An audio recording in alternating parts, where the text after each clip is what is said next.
question. A lot of Nigerians have, taken social media. They've called into the program. I remember the last time we had a conversation here on the program, and people were talking about how difficult it is to get the UK visa and to visit. And the thing that surprises a lot of them is that we're not traveling to relocate. We're just traveling to go experience the culture, go experience the people, go experience the place. But then we're being denied. The process is very difficult. Why is it so? Well, I think there's a lot of myths about visas out there. So, first of all, most visa applications given, especially for tourism, are granted. But there are kind of ways that you can kind of improve your chances. So the first is make sure that you apply well in good time. I do this all the time sometimes. I forget about applying for a visa and I'm very last minute. And if you're last minute, that makes it difficult for a UK visa clearing officer to kind of do that. You can apply for a visa up to 3 months in advance. So if you've got a holiday planned, you've got a holiday booked, just apply for the visa. You can do it 3 months in advance. The second bit of a myth is that you kind of have to use an external agent to go and get your visa. Absolutely not. Apply for it directly. The best person that knows you and the best person who's going to get that visa is yourself. So provide all the information, which you best have. Don't use an agent, and you'll be able to kind of have a much better chance. A lot of agents will make mistakes. You have a much better chance of doing it yourself and getting a successful visa.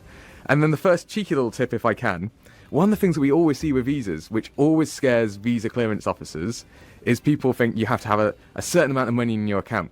We heard of that as well. And if overnight they suddenly transfer lots of money into their account, don't do that. It's really bad for the visa officer because it makes you look really suspicious. Just give all of the kind of information that you need around kind of how much money you have and show a long-term history. That's all we're looking for. And most visas are issued into the UK, and we're really welcoming, and we really want Nigerians to come over to the UK and explore not just London, but the whole of the United Kingdom. And I promise you, most visas are issued. Don't know who's spreading the information out there that you have to have, lots of money. But is there like a benchmark for that? Absolutely not. No, there's no benchmark of how much money you have. You just need to be able to show that you have enough money to cover your expenses whilst you're in the UK. And it helps to show a salary, because that kind of means that you're more likely to return back to the UK.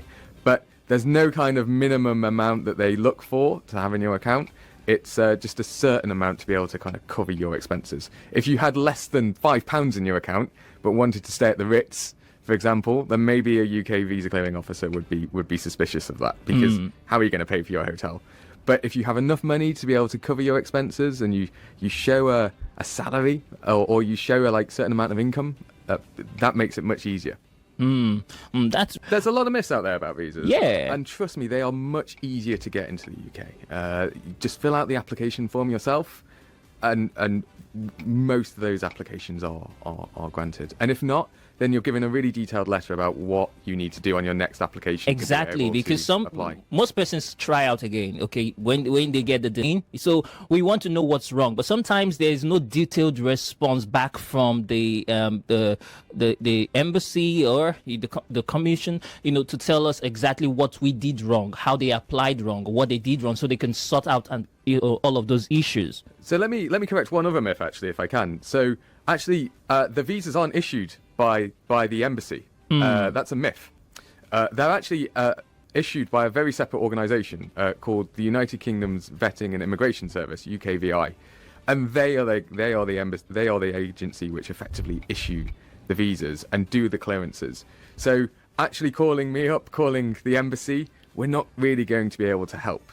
You have to kind of follow up with UKVI, and all of their contact details are on gov.uk. And they're very transparent if you call them and say, look, why haven't I got this application? You will always receive a letter to say, I'm sorry, your visa in this case has been denied, and it will give you a reason. And there's usually follow-up information where you can kind of follow. But just to correct that myth, it's really not my embassy or the Deputy High Commission. Yeah. So please don't turn up at my gates. We're not able to kind of help you. I have this question this question here from AY. He's taking us back a bit, but let's take this question. He says, "Hi, Manuel. The issue of visa is not as the rep with you is saying. I'm in the UK and I've invited my sister-in-law to visit me and my family, especially her niece and nephews, but they haven't been that she hasn't seen since birth. But they've been denied twice after providing all documents as appropriate. How would you respond to that?" So I think it's really difficult. So I cannot speak on individual cases just because I don't have enough background. And what I would suggest is look at that letter that UKVI will have sent you, which will explain why you haven't returned. But again, just to kind of highlight those kind of 3 general points. So the first one is make sure you apply in good time. The second one is show that you definitely have enough proof that you're going to return, because that's fundamentally what a UK clearing visa office is looking for. It's looking for the proof that you're going to return back to Nigeria, and that's based on your income, the fact that you have strong links in Nigeria. Show all the kind of approved documents to show that you're going to return back to Nigeria. And again, I cannot emphasize enough of just you shouldn't use an agent. Just do the online form yourself.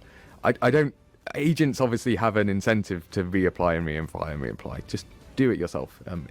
You know you best, right? You're able to kind of complete those forms on your own. I promise you. They're designed to be able to be completed, and there's enough information for you to be able to do it.